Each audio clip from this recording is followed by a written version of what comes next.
પવિત્ર યાત્રાધામ શુક્લતીર્થ ખાતે 2 દિવસીય શુક્લતીર્થ મહોત્સવની ઉજવણી કરવામાં આવી.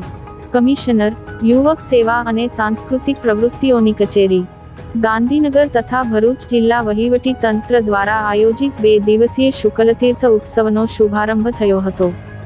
શુક્લતીર્થ ઉત્સવનો જિલ્લા કલેક્ટર ગૌરાંગ મકવાણા અને ઉપસ્થિત મહાનુભાવોના હસ્તે દીપ પ્રાગટ્ય કરવામાં આવ્યો હતો. કાર્યક્રમની પ્રથમ સંધ્યાએ ગુજરાતના વિવિધ કલાવૃંદો દનારા આદિવાસી લોકનૃત્ય, ગરબા, ભક્તિ સંગીત, થીમ ડાન્સ જેવા સાંસ્કૃતિક કાર્યક્રમની જમાવટ કરી જિલ્લાની જનતાને અનેરા આનંદની અનુભૂતિ કરાવી હતી. આ પ્રસંગે પ્રકૃતિ નિર્માણ અને વિનાશના સમન્વયથી નિરૂપિત ત્વિષા વ્યાસના ગ્રુપ દ્વારા શિવ તાંડવ નૃત્યનું રજૂ કર્યું અને દેશ અને વિદેશની ધરતી સુધી પ્રખ્યાત સીધી ધમાલ નૃત્ય, નવરંગ ગરબા ગ્રુપ દ્વારા પ્રાચીન ગરબો અને ભારતભરમાં અનેરી છાપ છોડનારું આદિવાસી સંસ્કૃતિની ઝાંખી કરાવતું રાધિકા આદિવાસી લોકનૃત્ય કલા મંડળ ચિંચલી દ્વારા પાવરી નૃત્યએ લોકોને મંત્રમુગ્ધ કર્યા હતા.